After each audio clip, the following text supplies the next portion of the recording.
You see, darkness, it only came because we let the fathers, the monsters, we let them rule.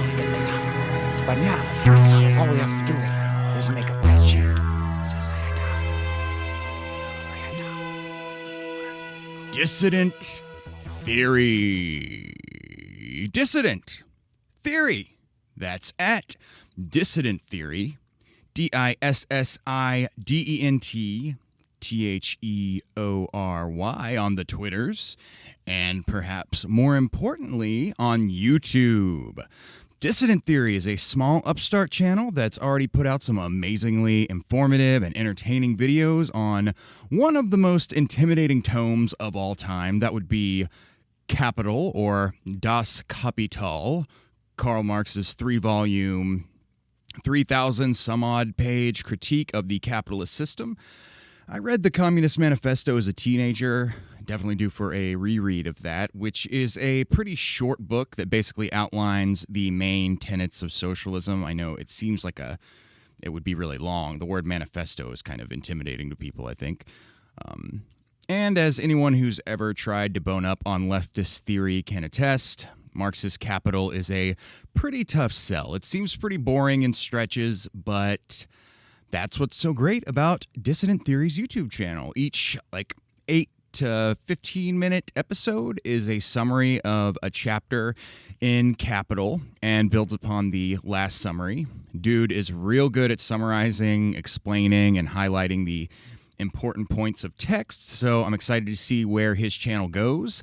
Definitely follow Dissident Theory on Twitter, and definitely subscribe to that YouTube channel to bone up on your leftist theory in a fun and painless way. This week's Breadsheet is one for the history books. A beautiful interview with leftist Texan king, who kind of looks like Jesus, David Griscom, which is appropriate because next holiday we got coming up is the Christmas, Jesus' birthday. Maybe David Griscom's birthday. I don't know. I didn't ask him when his birthday is. But find him online because he is awesome. And I'll get to more specifics of where to find him in a bit. But first, before I forget, Mr. Griscom, it's kind of a hard name to say. It's a little bit of a tongue twister. Griscom. I can do it.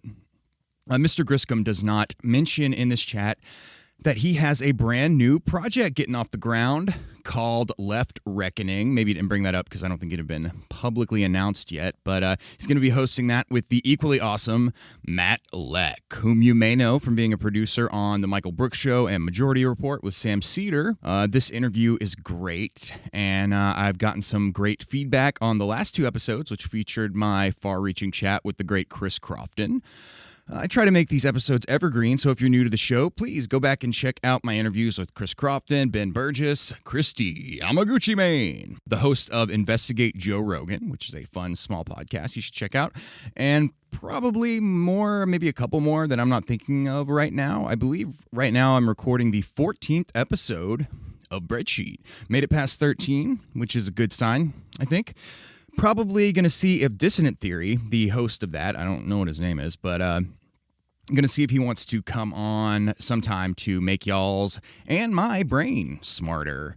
Maybe once he kind of hits a good pause point, and I'm not going to wait for him to get through all of Capital because that could take a long time, but he just put out a new video today, which I haven't watched yet, on Chapter 4. So it is an upstart new channel. It's pretty small at this point, but you should all go check it out because he's doing some great work. And big thanks to Dissident Theory for saying some kind words about my YouTube channel. That's the Haas Bossman YouTube channel. And you know what? Haas Bossman also happens to be my fake internet name. And I'm the host of this podcast that you're listening to right now. And it's called Breadsheet. Breadsheet. All we have to do is make a breadsheet.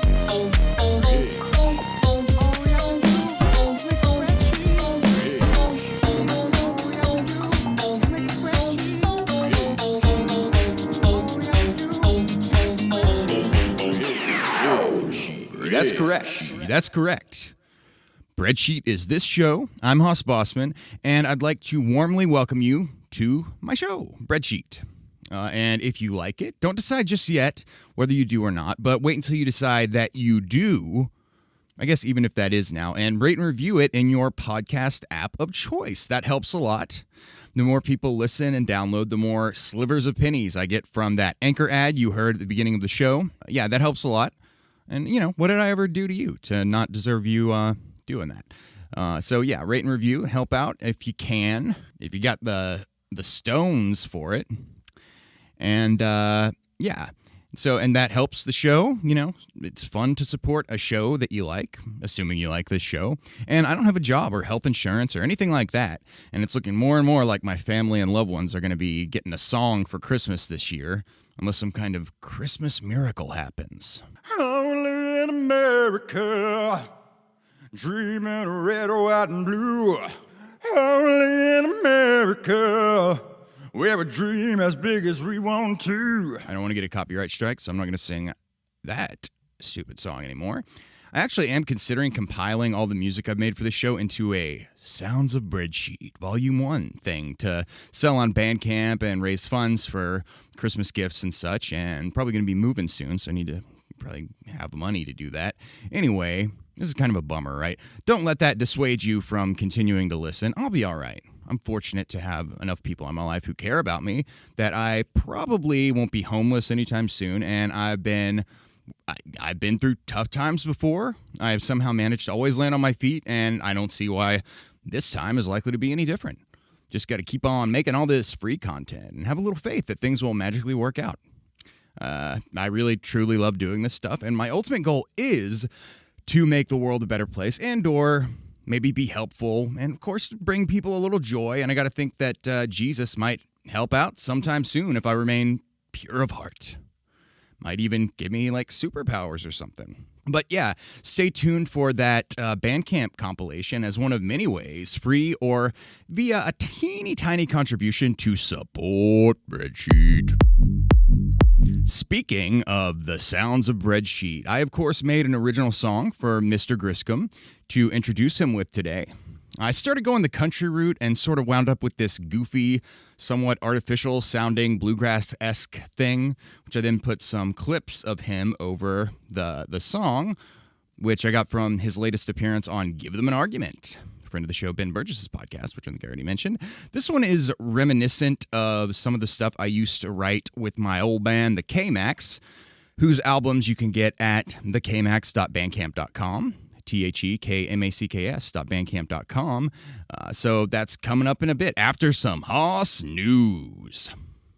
Still haven't made that Hoss News theme, but maybe I can go ahead and make a little vocal part, just like maybe improv a little something that I can build on later when I'm editing this. Hoss News. It's a Hoss News. A Hoss News. A Hoss News. Yeah. It's Hoss News. Get your news from Hoss. It's news by Hoss about Hoss that you can listen to. It's a Hoss News. Yeah, I think that one was good. Quick Hoss News alert. I published my response to Maggie Mae Fish on my YouTube channel. That's a response to her video on my octopus teacher. And I must say, I'm really, really happy with how this video essay turned out. I highly recommend you at least watch the documentary. That's My Octopus Teacher, which is on Netflix, before checking out my video. And also watch Maggie Mae Fish's video on the film. She has a great YouTube channel. She had a very uncharitable view on the film. I love her videos, and I talk about that in the video. I'm not trying to start any kind of turf war or anything. I just had a different take, and basically just wanted to talk about how her perspective is valuable. I think mine is also valuable, and I think that it's would be cool if people would try to see it from both of them, and maybe even bring your own perspective to your evaluation. So yeah, it's somewhat about my take on the film, also about the value I see in her analysis. I really, really love the film. But most importantly, it is about the value of trying to view the film from each perspective. I go full galaxy brain in this one, so you definitely don't want to miss that. My catalog of video essays is growing, so check out the other ones I've done over the past few months, and also check out my dumb songs on there. Give me a like, subscribe, comment, all that stuff. like I say, what did I do to you to not deserve you doing all the nice YouTube things for me? And that's the Hoss Bossman YouTube channel, which you can find at bit.ly/HossTube. I don't have any money, so I can't buy domains, but I made a shortened link for it, which is fine. That's good enough. bit.ly/HOSSTUBE.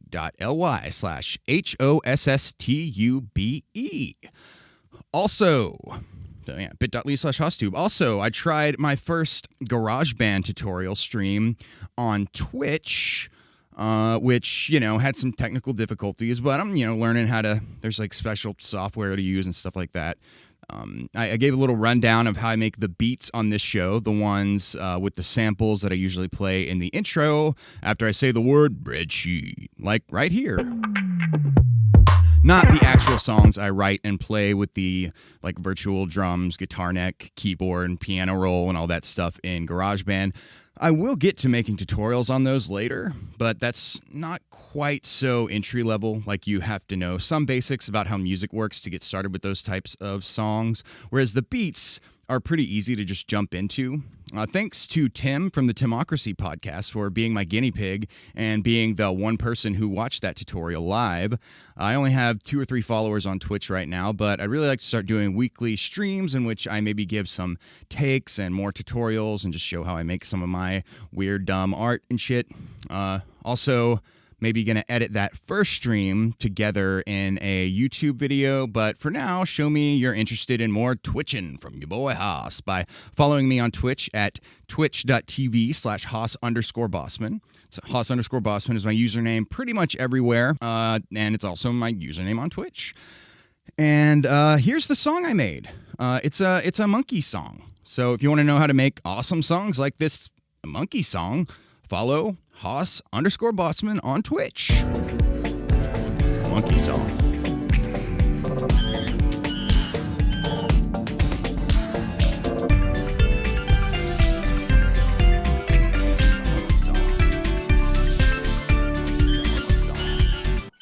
Also, listen to the Timocracy podcast for some great takes on stuff, and follow Tim on Twitter at Mr. Slowbones. No spaces or underscores. That's Mr. Slowbones or Mrs. Lowbones. And that is going to do it for Hoss News. Just a couple more things to get to before the fantastic interview with God King David Griscom.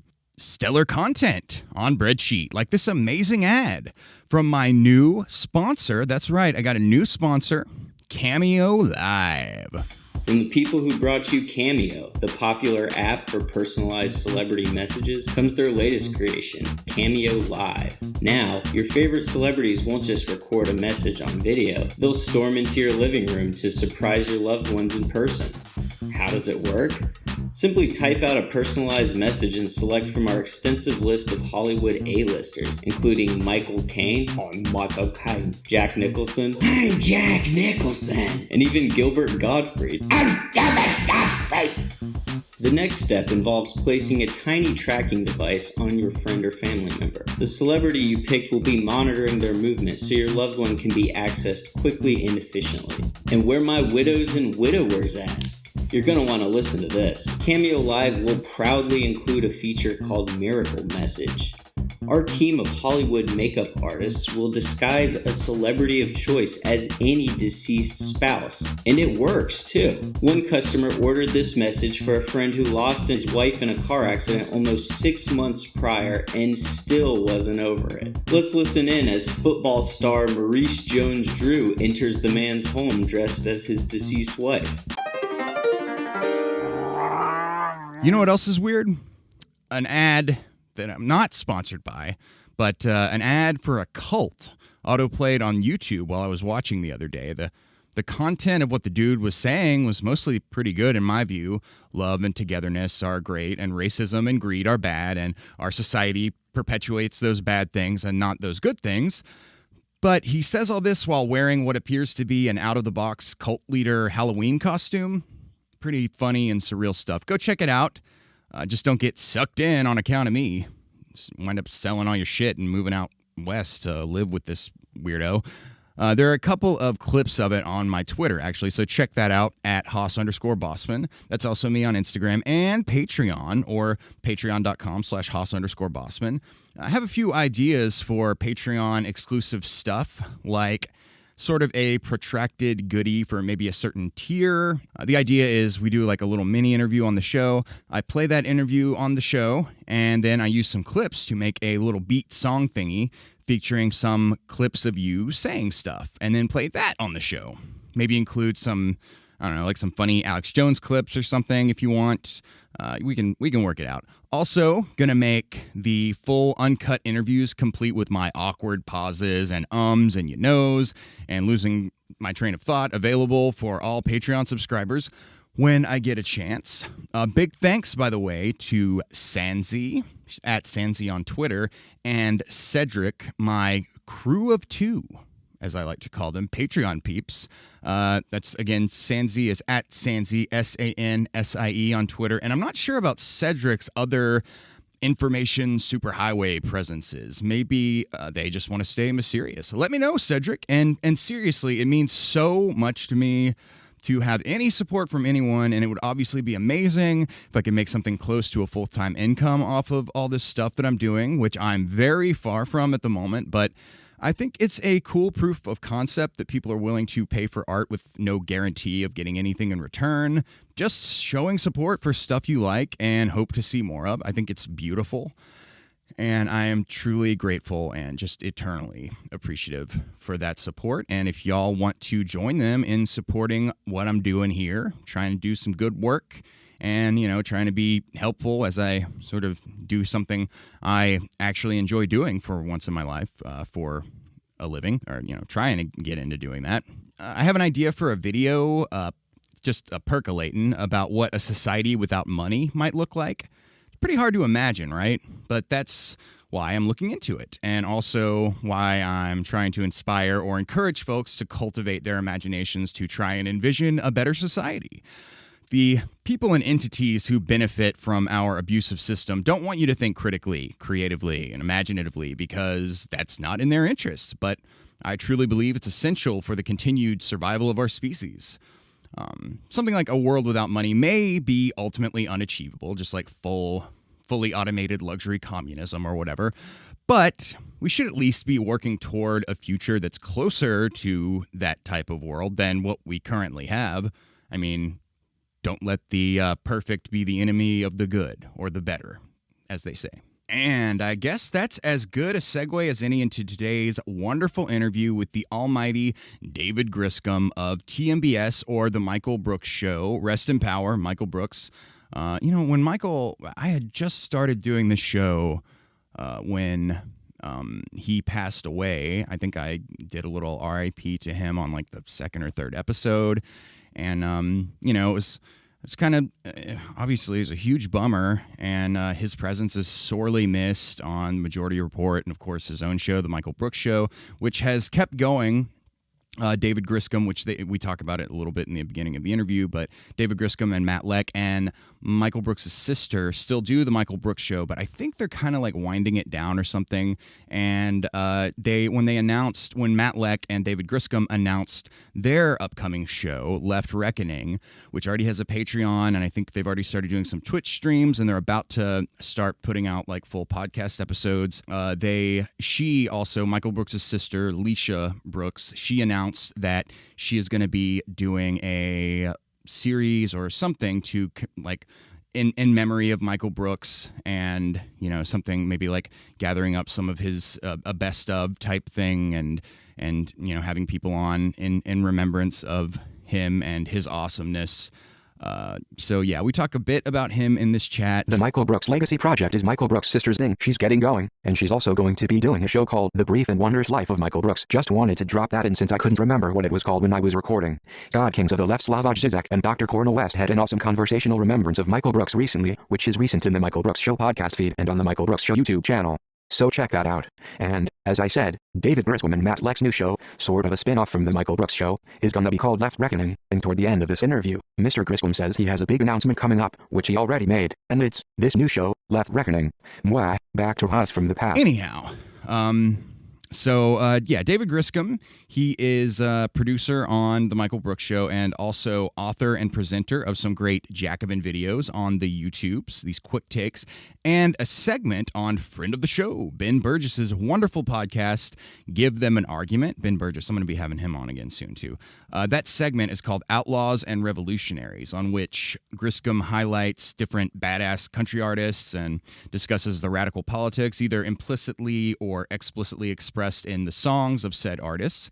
And I love all the work that David does, but it was that segment that really made me think he'd be a perfect fit for the sort of art and politics intersection theme I'm trying to get at here on Breadsheet recently. Mr. Griscom is on Twitter at David Griscom, no spaces or nothing. Spelled David is kind of an interesting last name. David, D-A-V-I-D. That's a normal spelling of David. Griscom. So that's at David Griscom on Twitter. Check him out to see all his other stuff that he's doing, including Left Reckoning, that new show with him and Matt Lech. I'd like to have Matt Lech on here sometime soon. That would be awesome. He's really funny and smart-brained and all that good stuff.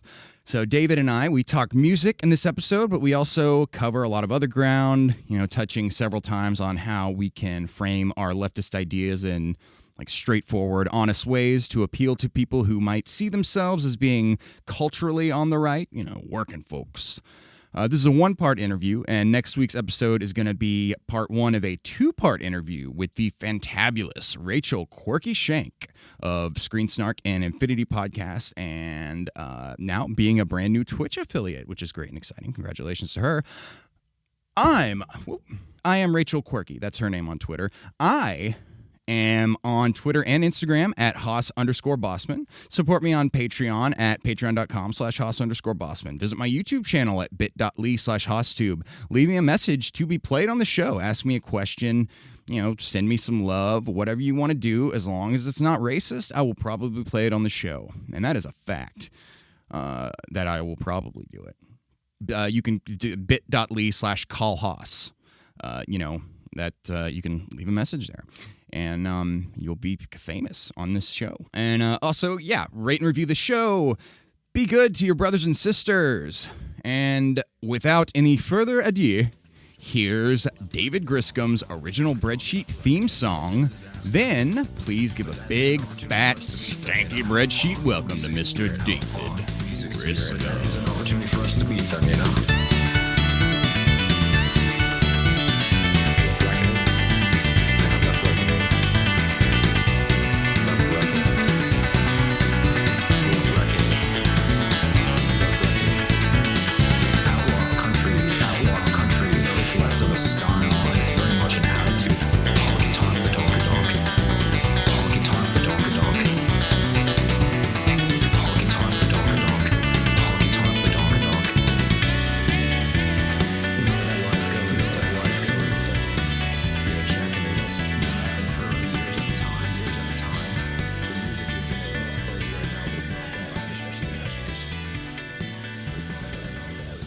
Hey, man. Hey, how's it going? It's going pretty good. Good to see you.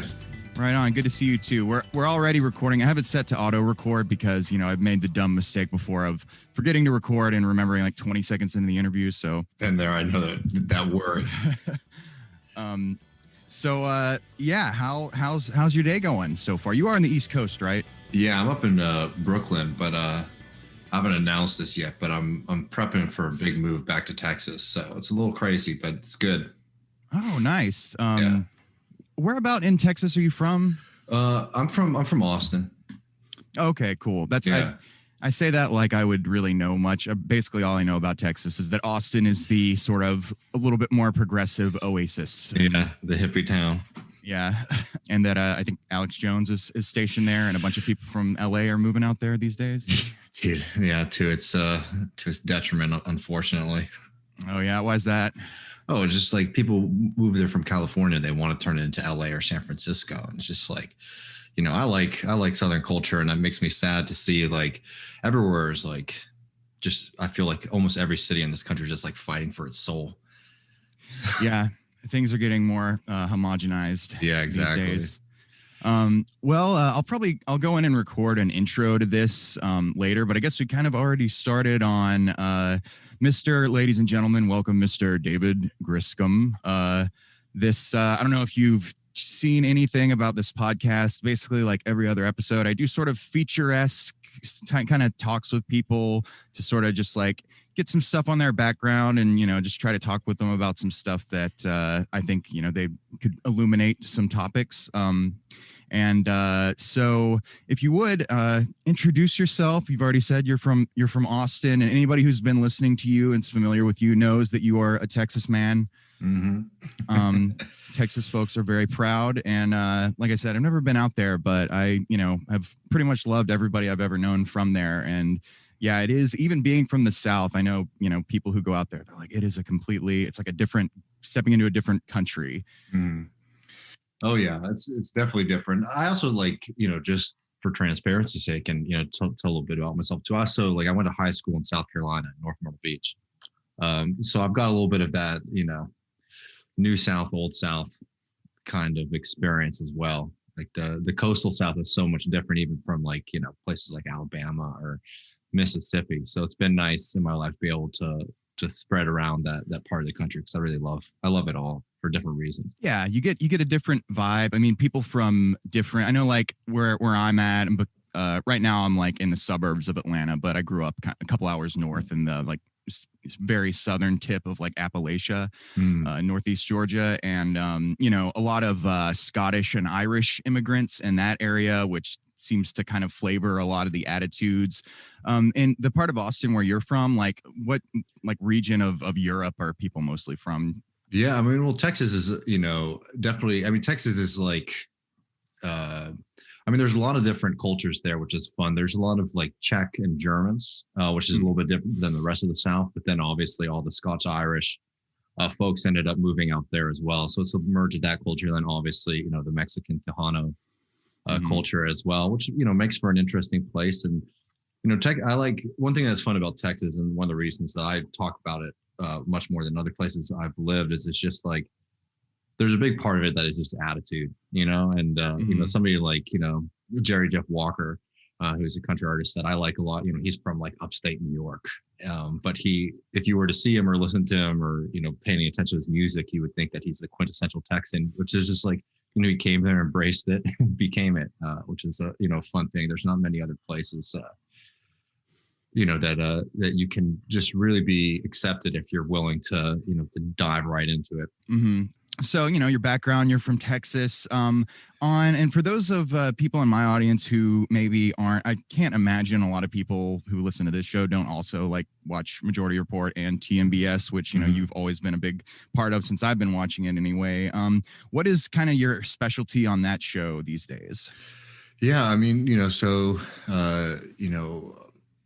ever since, the really tragic and unfortunate, unforeseen tragedy of losing my friend Michael, me and Matt Lech have sort of stepped up, along with Michael's sister, Leisha Brooks, to, sort of host the show. Primarily, what I do is, political commentary in general, but with international focus, along with, for a really long time, I was doing a lot of economic commentary, just because I feel like a lot of people on the left sort of run away from it. Mm-hmm. They don't, even though we're obviously very worried about the system that we're living under, a lot of people don't really want to comb through, Financial Times, Wall Street Journal to pay attention to that kind of stuff. But it's important to understand what our enemies are doing and what they think the future is and what their plans are.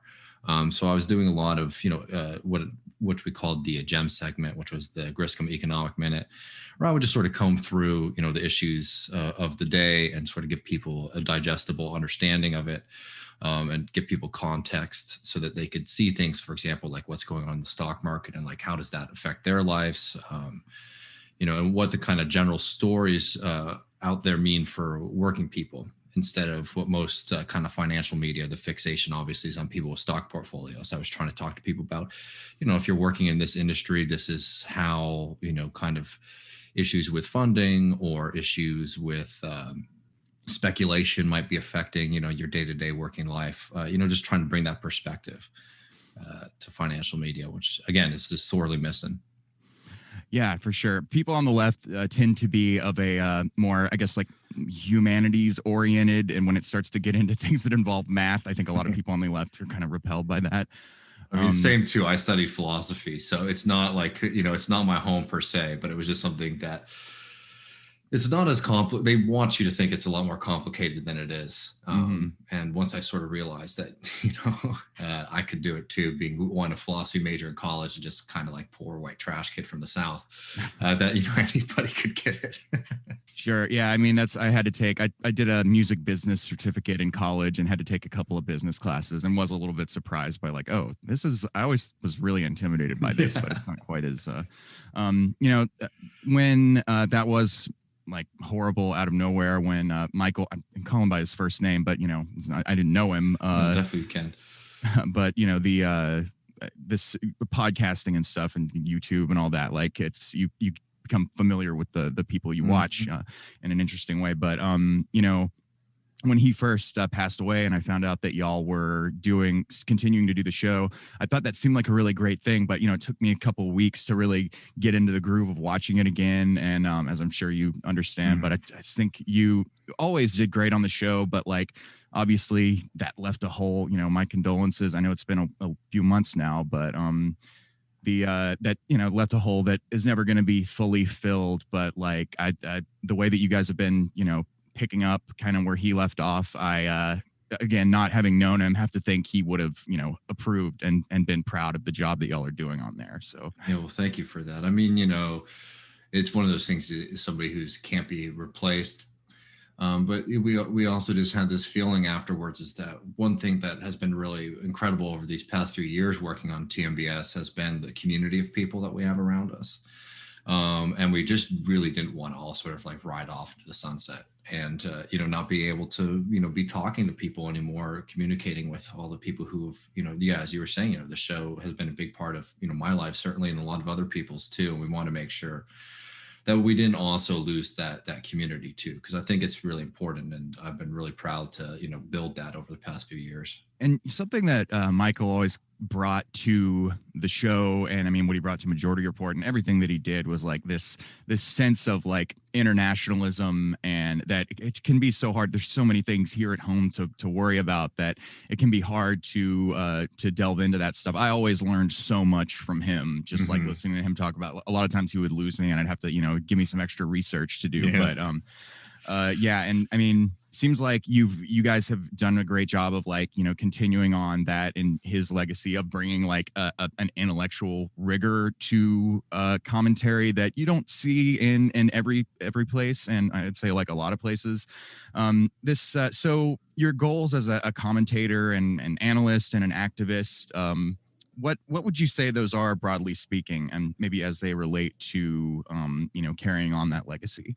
Yeah, for sure. I mean, this stuff that we talk about, which is, the plight of working people in the U.S. and the globe, is just like, it's not something that's foreign to me. It's, I really don't feel like I have a choice than to, participate in it, and not to be full of myself or anything like that. But it's just, I came about on the left. I mean, I was sort of left leaning, I think, for a little while, though I did have an embarrassing libertarian streak in high school, like I think a lot of people may have, but I sort of broke with that, and I broke with it pretty quickly. But, I was always one of those things growing up, realizing that I was living a very different life than some of my classmates. There were certain people in my high school who were living in the same kind of communities as I was. And there were certain people who were living, in very wealthy communities, and just that kind of like understanding of class was something that was really eye-opening for me. But then I went off to school in Washington, D.C., and that was right when Occupy started. So I sort of got, a pretty quick political education and kind of radical education through that.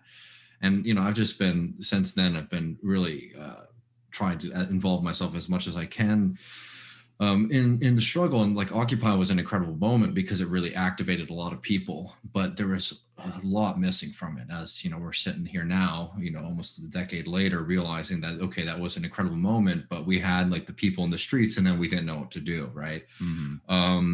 So what encourages me right now is in what I'm doing is trying to continue to build those platforms. One, to bring people together, because I think that's one of the most important things that we can be doing. And like, yes, definitely in that kind of kumbaya way. But I really look back at the only times, we've ever been able to enact like political change in this country. And it's literally just been when people from similar circumstances start getting together and talking. And that's how you start to come up with strategies to, to build the kind of politics that we want. So for me, that's like the primary goal, is to provide people with, education and information, and then also to build as much of a community as possible, because there's a lot of work that needs to be done, and it's going to be a hell of a lot easier if we're able to, be in constant communication and learning from each other. One thing that I've been doing lately on the show has been trying to highlight what's going on in Austin, Texas, because it's been pretty incredible. You've seen this, significant progressive democratic socialist movement there that has had like real concrete victories, including, defunding the police. And again, it's not perfect, but it's, that's a significant victory. And that's the thing everybody's talking about right now. And how most people don't even know still that Austin was able to do that. And, that's one of the goals of my show, for example, is like for me to be able to bring on the activists and the leaders and the people who were able to make that happen there. One, so people are, aware, obviously, and two, so that, wherever you are in the country, you can sort of see like, okay, this is what worked here. This is, what maybe we could bring over. This is what we might not be able to bring over because of our certain circumstances. But, like being able to have that kind of platform where we can all sort of sit down, talk, and learn from each other. That's like my primary goal. And also to get people to have a little bit of fun. Yeah. and to stop like the kind of left wing, like infighting. Not that like, look, I'm the first person to get worked up about a political debate, but I think a lot of the stuff that people get worked up about is kind of nonsense. And to try to push through that, because we can't be insular. We can't be a kind of closed off movement. Yeah, no, I definitely, especially that latter one, definitely kind of share that goal. And I think something that, friend of this show and of your show, and you are a friend of his show, Ben Burgis, has, something that he's been talking about lately that I've also heard you guys echo on TMBS. Something that Michael used to talk about was like, basically, we need to be educational, but also to show people that the left is an appealing place to be. Yeah. I think just being entertaining is a part of that. And, I try to be somewhat educational with this, but, I kind of consider it somewhat, besides the, the interviews and stuff, like when I'm doing solo stuff, sort of as an art project type thing to, sort of be appealing in a different way, if at all possible. So you mentioned that in Austin things are changing, or that there's more democratic socialism there. Mm-hmm. I guess more awareness on the left. How did you, and I guess where you grew up, how it influenced your politics growing up, and then how have you kind of seen that region change in meaningful ways? Yeah, I mean, first and foremost, I come from both a kind of typical like American background, in the sense that like my family, like they don't know where we came from really, they've just been in the United States forever. And I grew up with that kind of mentality of, grew up working class. So, celebrating working people and, basically people's tenacity and ability to, fend for themselves, which I think is an important value that I think a lot of people on the left sort of sprint away from in a way that I don't think is particularly helpful. But, for me, there was always that kind of weird second level part of the argument where people, were refusing, any kind of politics that was helping, the community out in large, right? Kind of expectation that you take care of things yourself. And I think that is starting to shift, especially with younger people. But, in Austin, the story is, Austin is a city that has always had like a kind of aura of having like super left-wing progressive values, and it has relative to the rest of the country, even more states that California, New York, places you think is more liberal. But as we know, like liberals' aspirations, or at least the way they talk versus what they actually enact, are very different things. So what we've seen in Austin is just something it's very encouraging to me. So like Greg Casar, who is on the city council in Austin, is somebody who came out of the Workers' Defense Fund, which is kind of proto union organization that organizes undocumented and immigrant labor in Austin. And, he came out of that, and, they were constantly showing up to City Hall to, change things, stand up for new regulations or whatever, new building projects that were going to disrupt communities. And there was just this understanding. It's like, okay, well, let's see if we can get inside of this, because we'll probably be able to do a lot more for our people by doing that. And, he was able to do that and win. And it's been a really encouraging coalition between these kind of like organic community organizations, community defense organizations that are focus on the racial justice against gentrification, and then obviously, against deportation and the harassment of people in, the country, in the state of Texas. You've seen those groups start to create this really fruitful coalition with like groups like the Democratic Socialists of America in Austin. And that has really opened up a lot of doors, because you don't have, like, one thing that's so difficult about doing politics is like you can get people sometimes worked up about an issue, and that's how you get things done. But once that issue is either settled or, the enthusiasm starts to fizzle out, then everyone just, goes back into their respective corners of society. And what they've been able to do there, and why I think it's a really exciting moment in Austin, and also I think all around the country too. I mean, we're in a dark place, don't get me wrong, but unlike other periods of time, we're starting to have structures that can lead us out of it. And what's going on in Austin right now is they're building those kind of coalitions that can last, and that can also bridge over from issue to issue. So they can go from fighting and defending, houseless people there to fighting for defunding the police.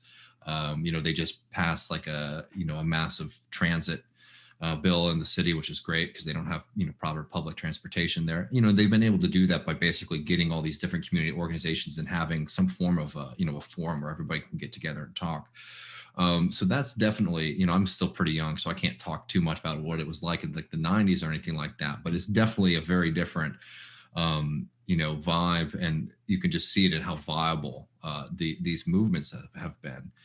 In Austin. But, again, I think it's all across the country where we're starting to see this, and it's just trying to continue to build off of the successes. Mm-hmm. For sure. Yeah, no, I think that, here in Atlanta, we're seeing more of unfortunately, like the religious community that's, made up of a lot of Black folks, and obviously has a very like strong, proud tradition of progressive activism, here in Atlanta. The preacher at MLK's church is running for Senate right now, and obviously Georgia's kind of under the spotlight with that and the John Ossoff race. But we obviously want both of them to win, but it's kind of hard to give any attention to John Ossoff when you have this other decently progressive guy with a actual like track record of like real activism on the ground running. But anyhow, that's these starting to kind of see what have been separate movements of like, the people just fighting for like the bare minimum, any kind of like on the city level, progressive reform, starting to like, kind of come together with all the, people from different demographics coming out for the Black Lives Matter movement. And, hopefully we can, keep the focus on the plight of Black folks in that movement while still, building on that consciousness. It sounds like you're having some success out in Austin with that, which is awesome. Yeah. And again, I don't want anyone, especially anyone from Austin, like I'm not saying that it's perfect or anything like that. It's just encouraging. You know what I mean? Yeah, sure. Okay. So I guess we'll kind of start going into the music talk now. Yeah. Your segment on Give Them an Argument, which, like I said, I've had Ben Burgis on the show a little while back, and I think I'm going to have him on soon to talk about like one specific thing. And if anybody's joined this show since those episodes a while back, on Give Them an Argument, I think the live stream is every like Saturday afternoon. Is that right? And David here does a segment on that show. Would you mind giving the skinny on what that that segment is about? Yeah, it's the segment is called Outlaws and Revolutionaries, which is a fun title.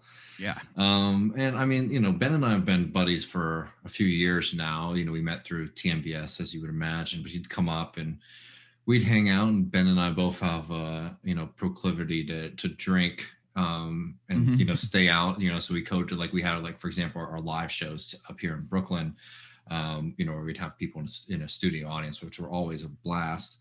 But you know, afterwards, everyone would go out to get drinks, and Ben and I would be the last people at the bar, and oftentimes he'd just come over to my place, and I would be in a different state of mind, which always means for me that I'm putting country music on and nobody can say anything against it. And and Ben didn't mind it at all. And you know, we just you know, had a lot of fun doing that. And yeah, from that, we you know, basically when he started the show, he asked me if I wanted to do anything with that, especially because we get together, I'd play music, and I'd also like tell him, like, this is why, you know, Johnny Cash is the most radical person, or like, this is why Willie Nelson is like way more of a 60s, 70s radical than Bob Dylan, make all these kind of big problematic arguments and like defend them. And then, yeah, you know, basically that segment is sort of born out of, you know, Ben and I hanging out till the wee hours of the morning.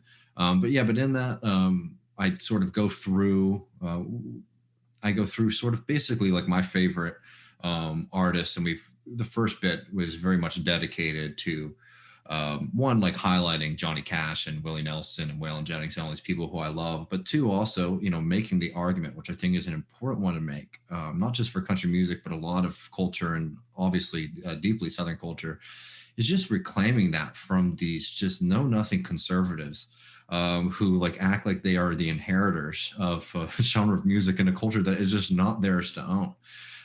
You know, Outlaws and Revolutionaries, one of the biggest themes in that is how all of these guys were only able to be successful once they took on the record companies and started making music their own way. And, you know, that led to, you know, some really one, I think, just incredible music, but two, music that was a little bit more in tune with what most people were experiencing on a kind of day-to-day basis, which is why it still speaks to me today. Yeah, no, and it's a fantastic segment. And I grew up, you know, listening to country.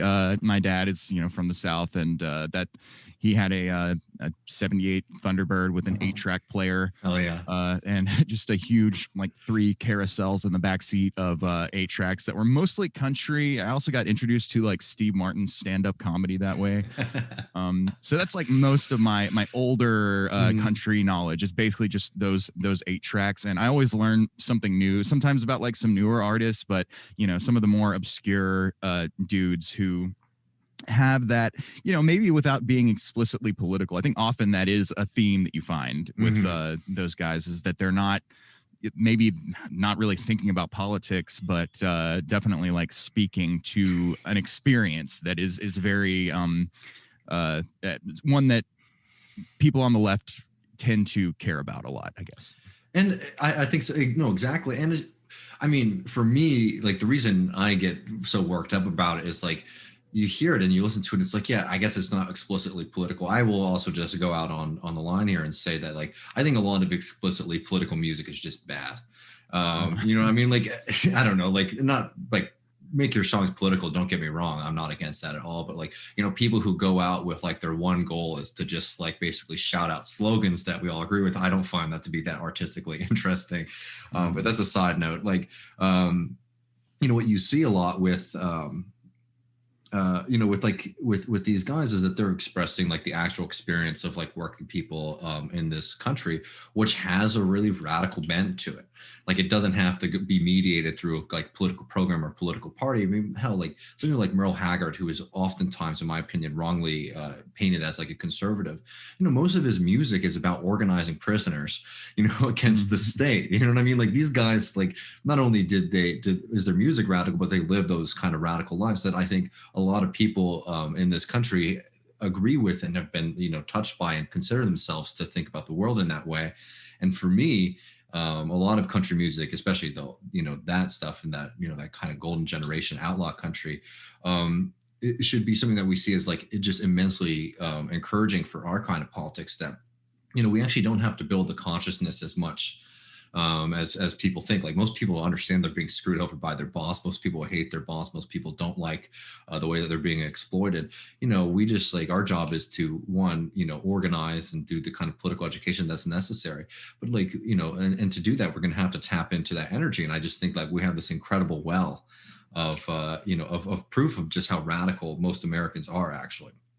And you see that, with Johnny Cash, especially with Willie and Waylon and all those guys. And yeah, I mean, it's just something that I think is going to be important for us going forward is, not making being on the left as like a cult, because right now being on the left is almost like a cultural statement as much as it is a political statement. And I think that that's not a good thing. I think that what I'd like to see more is like, I want, like hell, I mean, sorry, not to ramble, but like, I've been up north for a little while now, and it's like, I like the barbecue. I like to watch college football, and I like country music. And I'll tell you, most people I hang out with do not like any of those things. And, my hope is not to be an evangelist to like convince people that like, you need to like enjoy these kind of activities that I do, but more is like, what we want to see, or like what I'd like to see is I want to see like left-wing college football fans and left-wing country music fans, because that shows that we're winning.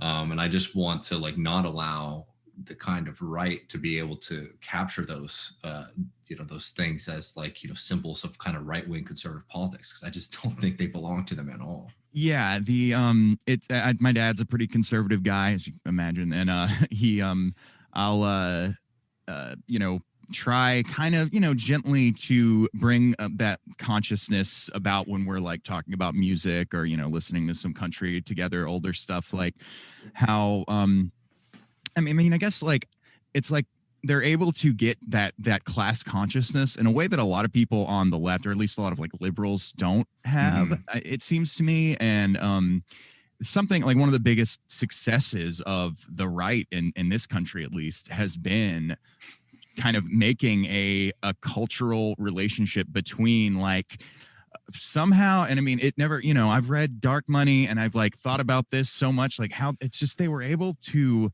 make this like the sleight of hand where they connect conservative cultural values with corporations being able to pollute rivers. Like it's so crazy to me. And I mean, and it's just like the history of the South. I mean, like one thing I've been trying to push people to is to remember when we look at American history, we all know what American history is. It's it's a story of real horror and wickedness and evil.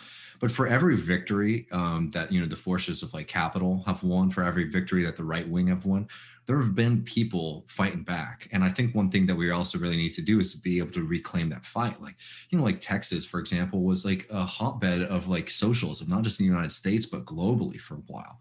Karl Marx was trying to move to Texas. And it's just like we have this history, and people, it gets completely obviously the right wing obscures it, but the left, I think, also obscures it because they don't want to look at history with nuance, not in the sense of like, oh, let's ignore the horrors of it.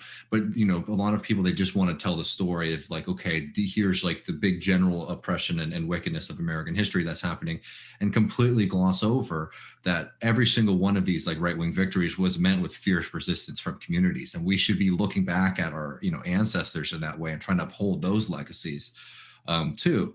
And again, like country music is a great example of that. But Southern history is filled with incredible stories of people standing up against obviously slavery, and then later capitalism in general, and Jim Crow. Like that's like as much of the history of the South and its Texas as anything else, in my opinion, is the history of resistance and kind of left-wing politics, and what they've been able, and hell, on top of that too, these states weren't even Republican up until a couple decades ago, and a big part of that, I will say though, is the fact that the Democrats really are happy to position themselves as like the party of like the doctors and the lawyers and the upper middle class, that you sort of have lost touch with those kind of more like Southern progressive values, because I think a lot of people from that part of the country feel like to be a progressive actually means like rejecting where they live and the people, their culture and their history and all that kind of stuff, which I, again, don't think is helpful. Anyways, I'm not trying to make grand sweeping statements or anything. I guess I am, but, I just think that there's just a lot to dive into. And I just think that it's something that has been sorely missing, especially right now, when we actually have this incredible moment where we have like a new left, like something that is actually very different, and we're able to write that and to be able to say like, okay, these are the people that we're drawing on, these are the histories that we're drawing on. It's like, hell, I think it will be very helpful, especially in doing the kind of politics that I'd like to see in Texas and in the South in general, if we're actually able to start pointing to some of those great examples. Sure, yeah, and I think that like the history of and just the attitude of like being proud of just being a working person, Yeah. along with the Christian, a lot of the religious sort of impulses of the South. Obviously those have been taken over by the right in a lot of ways in the mainstream, but that's one thing that I've been trying to do more. Like I was talking about with my dad, also trying to like appeal to those more like senses of charity and equality that I think that we've a lot of, at least in the mainstream, it seems like the more religious folks have lost sight of that stuff as well, and that's another thing that I think we should be trying to reclaim, whether we're actively religious or not. Like I'd say I'm an atheist, but I still grew up with those values, and I think that it's hard for me to like really to divorce those from what the progressive values that I developed as well. Oh, exactly, man. I mean, look, it's just like I think so too, and it's just like there's just has been a very successful campaign basically to make parts of U.S. culture, the better parts of U.S. culture and U.S. history, and to either completely obscure it or to just claim it for sides that never represented them. I mean, how it's like, look, the South, like political history was just like all these like populists. For like pretty much the vast majority of its history. I mean, that's the only time we've ever had a viable like third party movement in this country was when you had like the American populace who were poor farmers, white and black across the South and Texas. And we started getting together, realizing they were being screwed over by the financial class. And then they rose up and they fundamentally changed U.S. politics. And, that ended up the Populist Party ended up turning into the Socialist Party. And then there's no doubt about it that we wouldn't have had the successes of like of the New Deal without all those people laying that groundwork. It's just like you don't even have to go obscure to find those histories and narratives is what I'm trying to say. And like, hell, man. Like LBJ, who's not somebody who I'm trying to defend, and I think some people have gotten a little too comfortable with that because he's an absolute monster, and the war in Vietnam was a horrendous, imperialist war. But you look at what was going on domestically in the United States. The Great Society, all of these programs, fighting for things like Medicare, Medicaid, providing for people, just based on their need, right?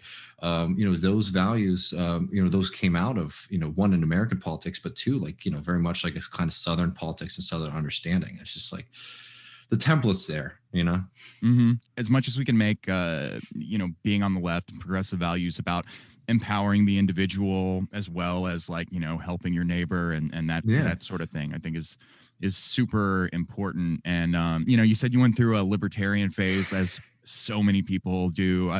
I wouldn't say I ever really went through. Definitely when I first kind of learned about it, I was like, that's kind of, I get where they're coming from, and something I've been saying lately is like, I think in the United States anyway, like the biggest block of people who I think share values that obviously they interpret in different ways are just like the very basic, feels like a very American value to me that, hey, you do whatever you want, I'll do whatever I want, as long as you're not hurting anybody.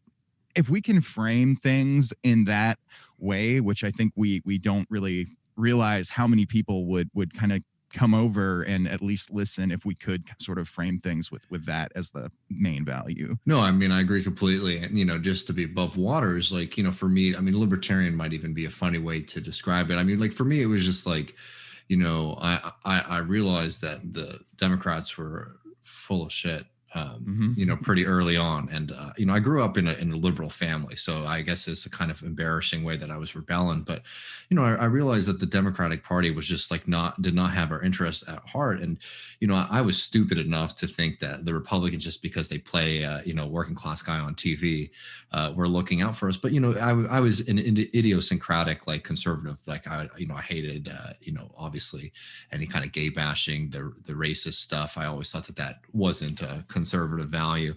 And I also didn't really care about cutting taxes on the rich. Really what I cared about was like fighting for working people. And again, that's just something that happens when you have an undeveloped brain at 14, that you think that it's John McCain or whatever, who's trying to do that instead of realizing that, oh, actually both of these people are just full of it and they're not looking out for us. And like that's why my transition to becoming a socialist was pretty quick, because I realized, okay, there's actually a political program out here that is fighting for the people I want to fight for, and is like trying to fight for those values too, of just like, it's beautiful. Like this whole world is built off of people's labor, and the way that we force people to do it is disgusting, but it's incredible, the human potential that we have. And I always find that to be something that we should tap into a little bit more too. It's like, it's an amazing thing to be able to build a building or make a bridge or care for people, healthcare workers, educate people. I mean, those are amazing things. And those come from people's incredible humility and their, and their work value, their work ethics.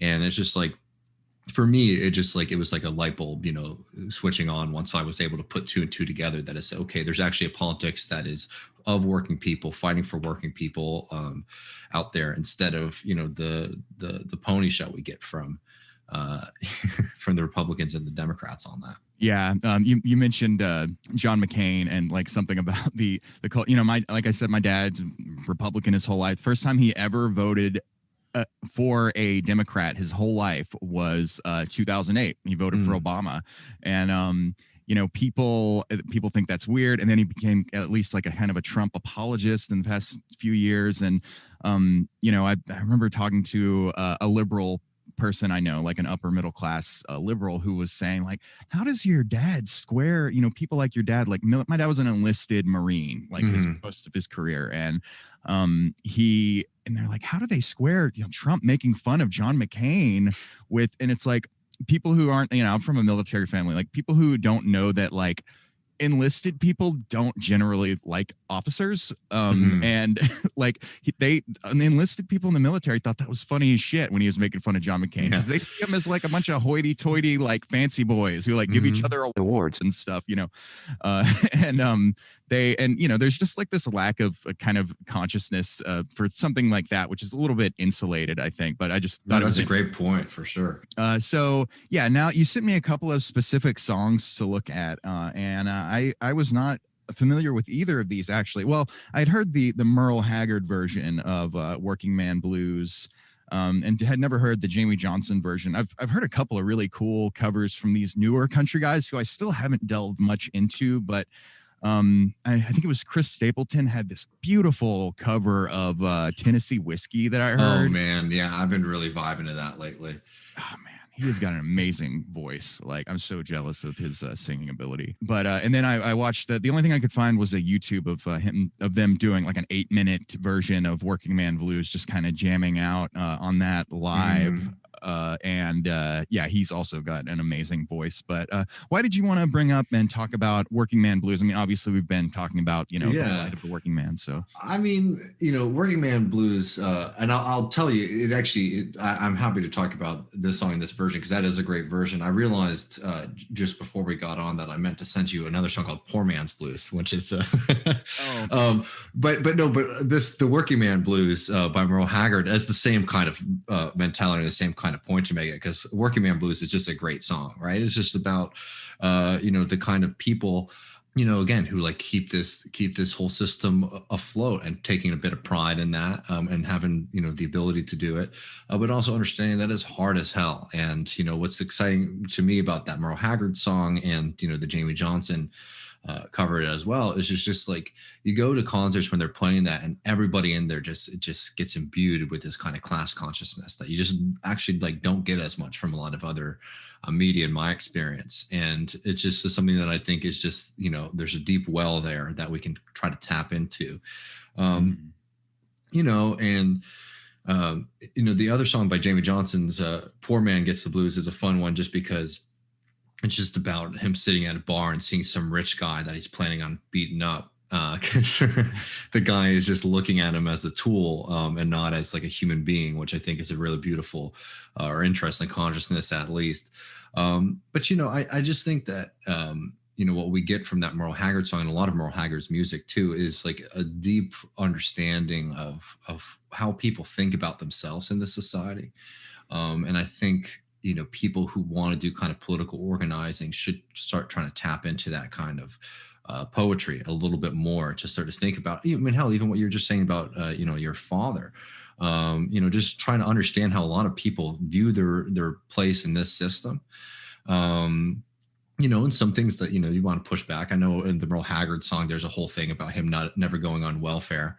Which is not necessarily the vibes that we're going for. But, to me, that line, by the way, just has much more to do with this person feeling proud about their ability to, despite everything that's being thrown on them, their ability to basically be able to take care of themselves.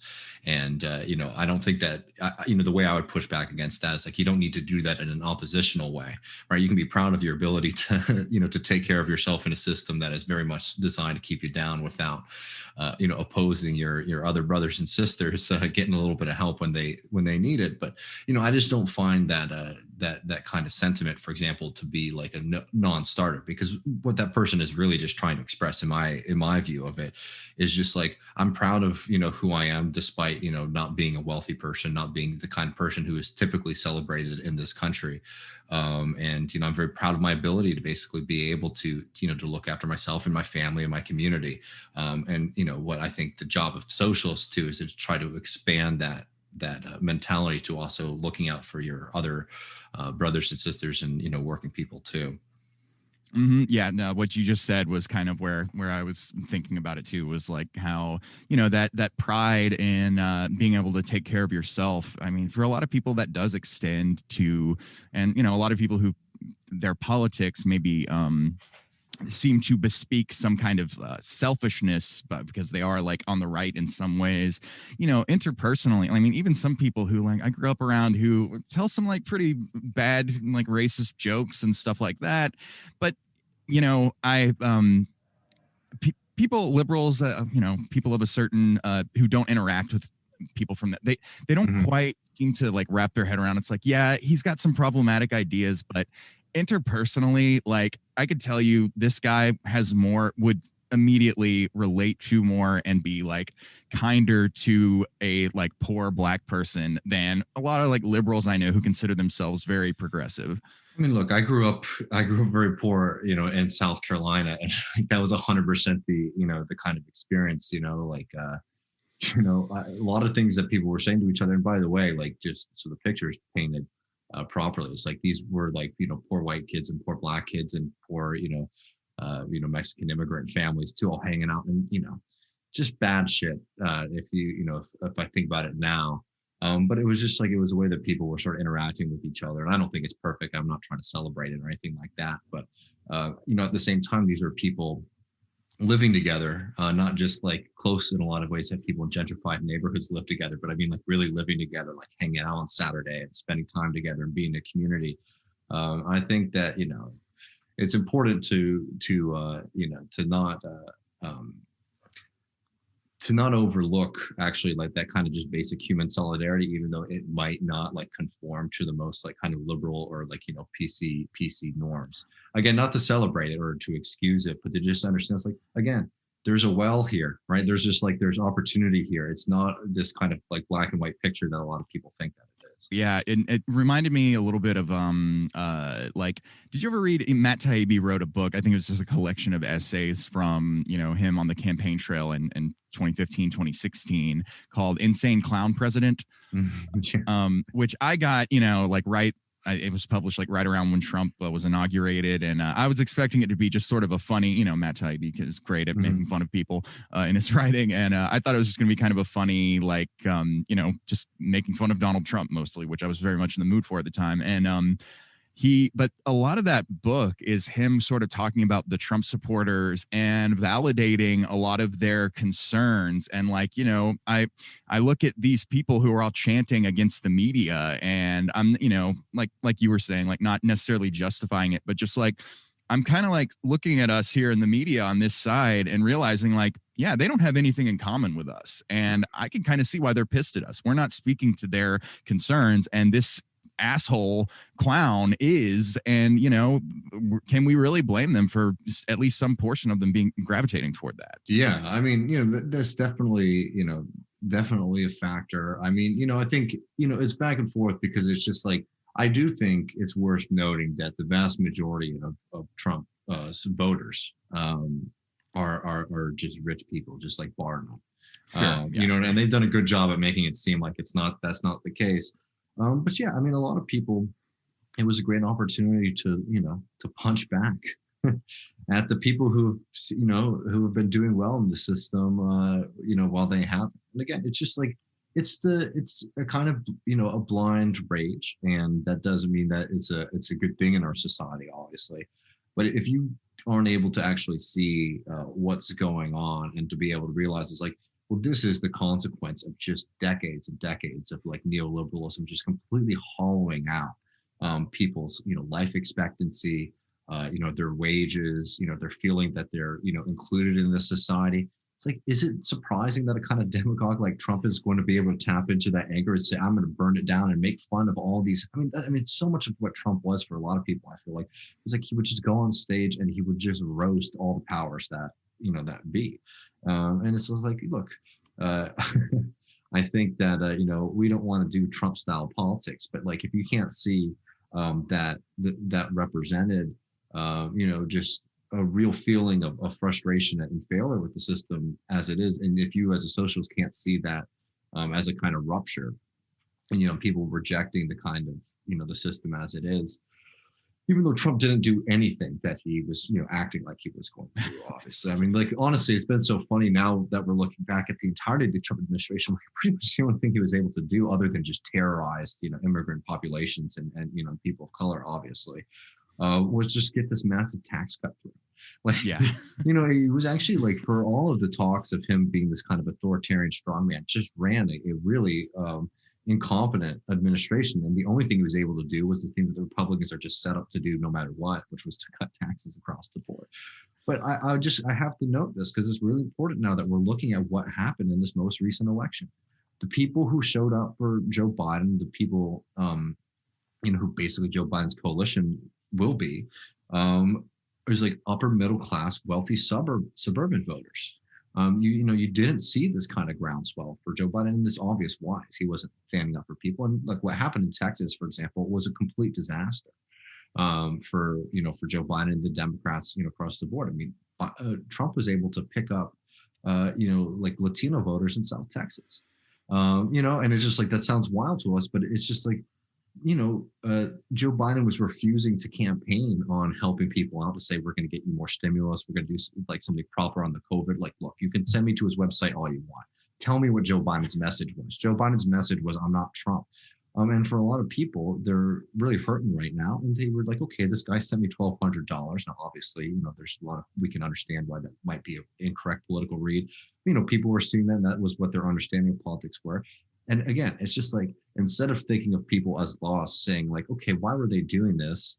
And actually, can we, like, we don't have to change ourselves to appeal to them. Actually, like Bernie Sanders was able to appeal to people, not because he placated, kind of reactionary politics or views of the world, but because he said, hey, you're being screwed over by the millionaires and the billionaires in this society. Screw them. I want to fight for you. And, that's why, the Democratic Party did so much to try to, stamp out that message from him, because that is something I think is going to be very viable down the line.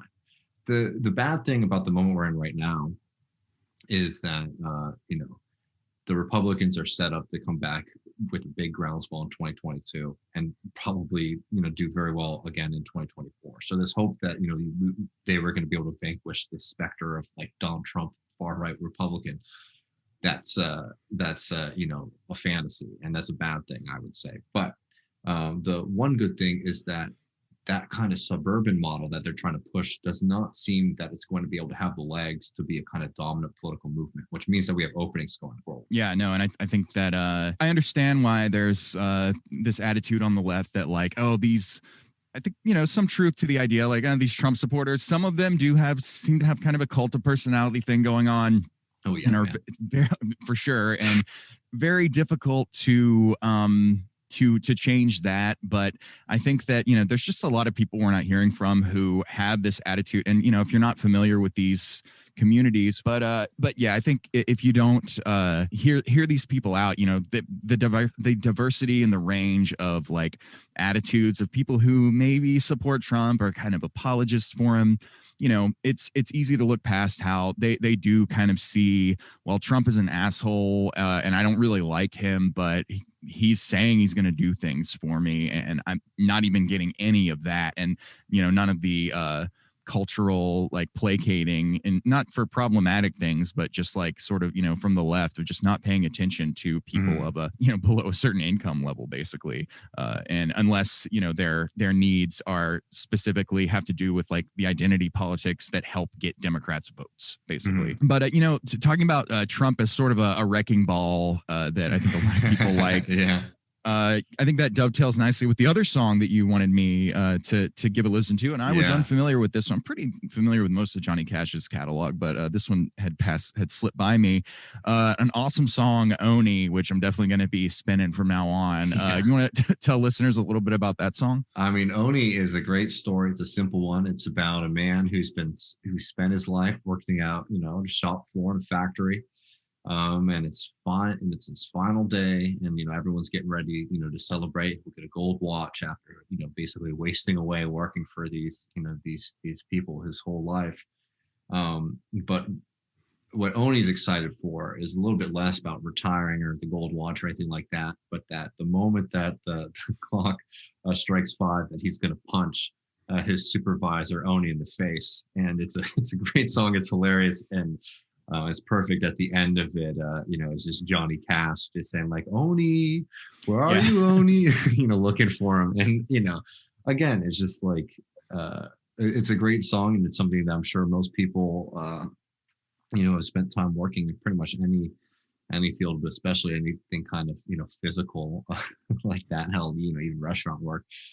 We have all had that kind of moment where we're ready to, enact some class on class violence. And I think that it's just a great, it's just a great example of that. And again, one of those songs, I mean, there's a reason that you're not familiar with it, because it was one of those songs that wasn't really centered in any of his albums or anything like that, because as much work as they did so have to deal with these record companies. But yeah, man, I mean, it's a great song, and another great reminder that Johnny Cash himself was just on another level. Like Man in Black, which is a song people I'm sure are familiar with, like that's a radical as hell song. Even something he gets accused of a lot, he did play for Richard Nixon, a private show at the White House. But the song he sang, he was supposed to, I can't remember what, I think he asked him to play like, Ring of Fire with some of his like classic songs, but instead Johnny Cash was like, no, I wrote one just for you. And he wrote this song called like, How Can You Blame the Youth, for asking what is truth. And it's just a song about, like the people who are protesting and, them, sort of wondering why this country's at war, why people are struggling when there's so much wealth, all this kind of stuff. And like, that's the song that he played for Richard Nixon. I can't imagine, a better song to play for somebody like that if you believe that art has any potential of like changing somebody's mind. And obviously in Nixon's case, it didn't, but it was an incredible moment. And Johnny Cash just really showed how to do great music, and also to do music, I think, that has like really incredible political and like human values as well. Such a good, I mean, I love a good story song, and country music is just lousy with great story songs. And Johnny Cash is so great at delivering those, because he has this little performer gene in him that gives him this, he's got he's a great actor with just his voice. And that moment that you mentioned, the Oni, like he sells that so beautifully. And I was reminded of with Bill Maher of all people, that Merle Haggard did an interview, and this is kind of a side note, but Merle Haggard did an interview with Bill Maher. This was back in 2008, back when I still like watched Bill Maher and thought like, that would have been like late high school, early college for me. And, still, if I told you 10 years from now, dude, you are going to fucking hate Bill Maher. Like I would have been like, no, he's like the voice of the people. But he was interviewing Merle Haggard, and I remember he said Merle Haggard just had the funniest line, and he was campaigning for Hillary, I think, at the time. So it was like 2008. Oh, wow. And and that's, people don't, that's always try to be, Merle Haggard, he's a Democrat. But Bill Maher said something about like, I was the only song of yours I knew was that Okie from Muskogee song. And I just know that the first line is, "We don't smoke marijuana in Muskogee." And I thought, well, I don't know where Muskogee is, but I certainly don't ever want to go there. And he's like, have you lightened up on that marijuana issue, Merle? And he goes, I am very seldom in Muskogee. No, I mean, and he's also like best friends with Willie Nelson. I don't know if you've seen me talk about this before, but that's one of those songs that it's just like, you got to be careful of what you make. Because that song is, in my opinion, is 100% a kind of parody song. I mean, the whole thing is about this incredible town. One, you wouldn't call somebody from Oklahoma an Okie. That's a slur for somebody who lives in California who's from Oklahoma. But I mean, people do now because he popularized that term. But people in Oklahoma never considered themselves to be that, right? Okie was a term for people who fled in the Dust Bowl, were basically dirt poor in California. That whole song. So one, he's doing that, and two, he does all this stuff about how we don't break the law and we don't smoke marijuana, all this kind of stuff. The only thing that we do is good, clean, legal fun, like drinking moonshine, white lightning, right?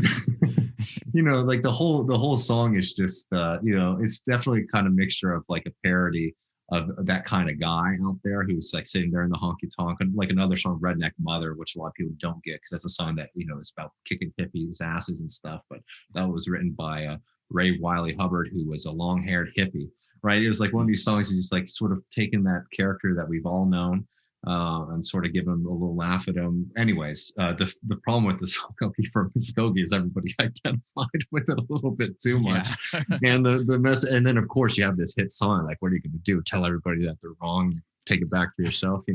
He's interesting listening to him to talk about it because he's always very sly like that. Mm-hmm. He never gives you a straight answer as to what the true meaning of Okie for Muskogee, because he knows it's a little bit of a double-edged sword for him. But yeah, that's a funny one. Yeah, and interpreting art, I think people sometimes if you parody a certain thing, people might kind of take a black and white view of it. And I think with something like Okie from Muskogee, it is something where it's not straight up ironic. It's tongue in cheek, there's some love there, and also some kind of poking fun at oneself. And I think that a lot of it can be hard to, especially if you're just not familiar with that type of attitude, to really get into that mindset. But we've been going for about an hour now, and I'm mindful of your time. I wanted to, there was some stuff I had here that we didn't quite get to, but we can always come back if you ever want to. I've really enjoyed talking about country music and politics and everything with you. I did want to bring up one, since we're talking about Oni. Are you, and this was one that I sent you a handful of Tom T. Hall songs. That I just have always loved. Is really the first Tom T. Hall song I ever really loved, when I was a little kid, almost like a nursery rhyme level of, which some of his songs are, but I still think they're great, of The Man Who Hated Freckles. Did you ever hear that one? No, I haven't. That sounds like such a Tom T. Hall song. Yeah, he's got such a goofiness to him that I just love so much. But it's a song that's about racism, very, very transparently about this man who hated freckles. The song ends with the man who hated freckles may be sick, but as far as I'm concerned, he was a stupid son of a, and does a little ring out because Tom T. Hall doesn't curse. But the song was basically about a guy who is prejudiced against people who have freckles, and equating that to how stupid it is to be prejudiced against people for looking a certain way. And there was one song of his that came to mind when I was listening to Oni. Have you ever heard the song Turn It On, Turn It On, Turn It On by him? No, I haven't. Kind of a similar sort of thing. It's about a guy who goes down to the company store. So he's talking about one of these old towns with the I guess talking about the thing where you had to use the company Disney dollars or whatever to buy anything at the grocery store. And that's a murder ballad. He goes a step up from in Oni, and goes just buys a box full of bullets, and then just goes murdering everybody who was making fun of him, strangely enough, so he's a working man, and the song takes place in, I guess, the 40s or 50s, and people said he was a coward because he wouldn't fight in their war, is the line. And talking about World War II, and it's man wasn't much if he couldn't fight back in 1940 and 4. And, coming from a conservative perspective, I think people would be really surprised to hear that type of thing that's not anti-war, but, really does the way this, subtle little word choice where he's kind of positioning it as this sort of unfairness toward the working man back then. Absolutely, man. No, I mean, Tom T. Hall is so rich. I mean, obviously the classics, How I Got to Memphis. You ever heard the song Faster Horses by him? Yeah. That's one of my favorites because it's a song where he he's talking to this old cowboy, and you're sort of setting it up like you're about to get some really, some really beautiful advice about life. You basically ask about what the secret of life is, and you're thinking, oh, I'm about to hear something so profound and beautiful. And the guy in his response, and he's like, the secret to living a good life is faster horses, younger women, and more money. Yeah. I just love that kind of. Just a beautiful, and I think, that's like one of his nicknames, the storyteller, speaking of great, like story songs. Did you have any on those? I think I sent you like 4 or 5 songs of his. Did you have any of those that like kind of stand out to you as good, interesting political takes from him? Yeah. I mean, America the Ugly is definitely a very harrowing song about, taking somebody through this country and sort of showing them the failures of it. And I like it a lot. I think it's definitely was a good choice, and it is a great song. It's something that I think is an interesting song too, because he's telling the story of America, but he's also doing it like playing like quintessential American music, like a musical style that is also just so American. And I like that kind of juxtaposition where he's telling the story about the problems in this country while doing it in the way that like a kind of like UK or French person would imagine an American would be singing about their country in the first place. For sure. And, bring up a lot of these issues that I think are things that, you and I as like, socialists or leftists would think of as concerns of the left primarily, that, if you look at, I think it's kind of the thing that whenever you actually like talk to people and explain to them beyond like the very cartoonish view of like what socialism and leftism is that they got from Rush Limbaugh or whatever, which I've, like they're picturing like everybody wearing like identical gray jumpsuits or something like that. And it's like, this is, a politics of working people. And when you really explain to them what the goals are and, the values that we try to represent, I think a lot of people go, oh, well, I don't really, that actually doesn't sound too bad. Yeah. And yeah, my mom has gotten more political lately. I was talking to her the other night and was just kind of explaining to her what, my main concerns are, and talking about like, corporate money in government and stuff like that I feel like, if we boil down issues to things that like, she was like, well, I agree with that. We shouldn't have all this corporate money in government. It's like, so why are you supporting Republicans then? I don't know. I think education is a big key to getting more people over to our side. And I think, I mean, I agree. I think it's going to be a long fight. I also like just sometimes people misunderstand me when like the conversations we were having earlier about understanding why people, do the Trump stuff. The argument there is not that we need to turn our politics, change like what we believe. It's literally just understanding that, there's a way that we can sell this that people just aren't automatically inoculated against. Ryan Pollock, who's an organizer in Texas, a member of the IBEW, big union there. He got the AFL-CIO in Texas to, support a motion to support which they ended up calling, federal environmental policy, but essentially it was a Green New Deal, like, word for word, except dropped like the slogans. And he was able to do that and was able even to win the support of, people who were working directly in or very close to like the fossil fuel industry. And he thought when he was going into those conversations that people were going to react so negatively. But instead, when you drop like the kind of language, say AOC, Green New Deal, all that kind of stuff, the people who had already been inoculated against it by like the right-wing media, they were all about, a just transition, making sure that they're paid, because they know that this industry is not going to take care of them and probably is not going to be around in the same way, in the near future. Anyways, he was able to do that by actually just like talking to people on a one-to-one level. And I think that that's really what we're talking about. Like the opportunity is here, is that a lot of that, the kind of like resistance we get from working people against like left-wing politics, the people who lean more towards the right of the Republican Party, it's actually not that deep.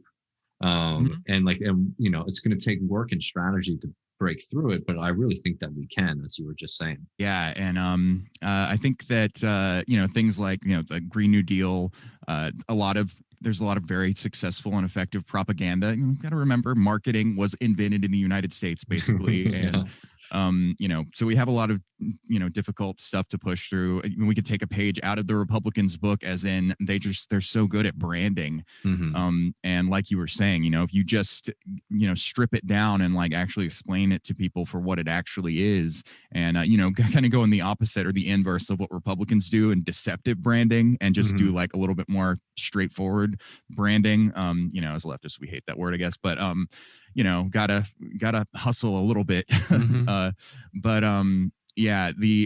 Southern people are, a lot of people who identify with Republicans love nature and simple living, and they don't want the environment destroyed. And so if we can kind of frame things more in that way, like I said earlier, like we've somehow been able to conflate the conservative identity with like anti-environmentalism, and I don't think it's too far of a walk to get to the other side of that. I'm telling you, there's tremendous opportunities that I think more and more people are starting to think a little bit more creatively about that, but it's going to take a lot of work. And again, let's also not forget where we're coming from, and that there's this like really successful movement right now organizing working class people across the country already. So again, it's not about changing the message or what our political beliefs are. It's just understanding that there is a well and there's a way that we can win in certain places. There's a song I think that Bernie Sanders should have walked out to every time a campaign in Texas or South, or hell, Pittsburgh or everywhere. It's a song by Alabama. It's a little bit of a goofy song, but most political campaign rally songs are. It's 40 hours a week, right? And it's just a song about thanking all the working people in this country for showing up, for their 40 hours a week, because they're the people who keep this system going. And it's just like, I think that messaging actually could go a long way for us going forward too. Like simple stuff like that too. Just like, look, we are the people, the party or the movement, not the Democratic Party, because screw them. But we are the movement that, is trying to stand up for working people and is appreciative of them. Right. I think it's so thin. The Republicans, it's the same thing with country music.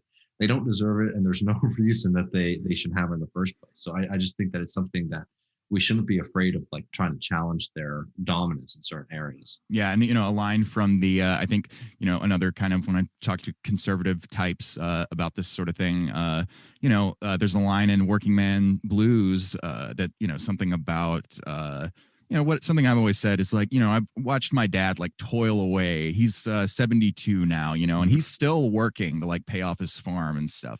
And I've watched him work harder than anybody else I've seen in my whole life. And, some of the people I grew up around live in very, very, not great conditions in our town, and still going to school full time. I grew up around these super hardworking people, and seeing how little they had to show for it. And can you think of what's the line that I'm thinking of in Working Man Blues? Something about like, having putting, that kind of Marxist thought is like putting in more work than you're getting out. Something like, what's the line? Oh man, I wish I could remember it, but yeah, it's exactly that. It's like, you're putting in more than you're getting back at the end of the day. Right. And it's like, yeah, again, that's like organic consciousness, right? That's like, to use a kind of, Marxist word or whatever, that's like organic consciousness. Like people, that doesn't mean that we don't need to do political education, by the way. That's something that I think some people misunderstand, but like, you don't have to do as much work explaining to people like, theory of exploitation if they've been living it their entire life, right? Because they have enough experience, seeing it around them.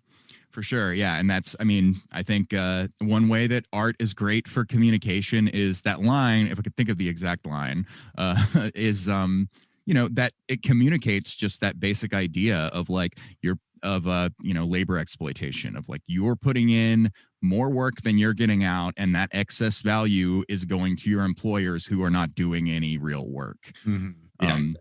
But so yeah, like I said, mindful of your time, and I think we've got that kind of tied a nice bow on talking about art and communication and everything, which I've really enjoyed speaking with you today. Can you tell listeners like where they can find you? And I know TMBS, and give them an argument on those. Or do you have any other projects you're working on or anything like that? Yeah, I do videos for Jacobin Magazine's YouTube channel, so definitely check those out. I do quick takes there. Most recent one is about the problems that the election results in Texas, and how the demographics is destiny thesis that the Democratic Party has been pushing for a while was just shown to be flat out wrong.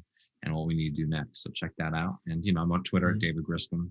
David Griscom on Twitter. And TMBS is Thursdays, right? Tuesdays. Tuesday live stream. And check that out. I don't know when this will go up, but we're going to have a big announcement on next Tuesday's show. Okay, awesome. Yeah, and I was watching y'all's I shouldn't have said, Thursdays. I was watching it last night, so I got my days mixed up. But I was watching y'all last night, and always fantastic, and a level of like fun, but also like intellectual rigor, like I said earlier, that I really love about it. And and I forgot to mention that completely those slipped my mind, those Jacobin videos. I've been watching you and Ben Burgis, those have been kind of coming up in my feed, and I don't think I've seen that most recent one, but there's a couple of those Jacobin videos that I've been recommending to people. I know Ben had one about nationalizing Walmart. Yeah, that's a good one. That one was fantastic. And there were a couple of other ones that I forgot to pull the titles of them, but I saw like one or two of yours over the past week, and they're great little like 8 to 10 minute video essays. Jacobin just always has been putting out great stuff on their YouTube channel, so it's been fun. Definitely check those out. And is there anything else you'd like to add before we sign off here? No, man, that's perfect. It was really fun hanging out. Yeah, same here. And I'll let you know, this will probably be up. I usually release on like Thursday nights, Friday mornings. So cool. I've got like a part 2 of an interview going up tomorrow night. And then so this one will be a week from then. Nice. All right, man. Well, have a wonderful day. It was great talking to you. Yeah, it was great talking to you too. See you around. My personal favorite, honky tonk, badonka Jordan Peterson, Left Reckoning, honky tonk, badonka Left Reckoning. It's a disaster. But that is an opportunity for us to beat them, outlaw music spirit. But that is an opportunity for us to beat them,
That's going to do it for this week. Thank you so much, y'all, for tuning in to this week's amazing episode of Breadsheet. Didn't you learn so much? Make sure you come back next week for Rachel Quirky Shank. Follow her on Twitter at I am Rachel Quirky to get stoked for that. Mr. Griscom, thank you so much for coming on, Mr. Griscom, and thank you all for listening to it. He is on Twitter at David Griscom. No spaces, spelled David Griscom. Check out his shows, TMBS, his quick takes on the Jacobin YouTube channel, his segment on Give Them an Argument about country music, and his newest project, Left Reckoning, which is just getting going, and you can find out more about that on his Twitter, or at their Twitter, at Left Reckoning. I'm on Twitter and Instagram at Haas_Bossman. Support me on Patreon at patreon.com/Haas_Bossman. Visit my YouTube channel at bit.ly/HaasTube, where I have a few video essays. Newest one being, I think, what turned out to be a really good one about my octopus teacher. Leave me a message to be played on the show at bit.ly/CallHaas. Rate and review this show. Just make sure as you waltz through this wicked world that you emanate pure healing light. And shine that light in such a way as to permanently blind your brothers and sisters who are just passengers on this life raft of light and darkness. May the quantum fabric of space-time bless you and hold you tight in its warm, stretchy embrace. And here's a song I forgot to do come up with a song before I did this outro. So I'll find one of my countryer sounding tracks that I've written in honor of David Griscom and play us out on that. I would play one of the great songs from the great artists we talked about in this interview, but, copyright stuff. Don't want to get popped. Murray Crimbus coming up. Hope you all had a happy Thanksgiving. Why am I just rambling? I already said goodbye, so goodbye. Here's a song I wrote called, maybe I'll go with, I'm going to do a song from our album Tobacco and Firearms, which is available at the kmax.bandcamp.com. That's THEKMACKS.bandcamp.com. We'll do the first opening track on the album. It was co-written between my buddy, my best bro, Max, and myself. Co-wrote this one. And it is called, what's it called again? Darlin' Please Me. And hope you all enjoy it very, very much. And if you do, please consider going to the kmax.bandcamp.com and buying a copy of it. I think you can name your own price on that. And also, if you want to support me, patreon.com/house_possum. Okay, sorry. Bye. I love you. Get your ass in here and play.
Chase all I can see. I never thought to call this place home. La da da da da da da da da. La da da da da da da da. A change of scene is what we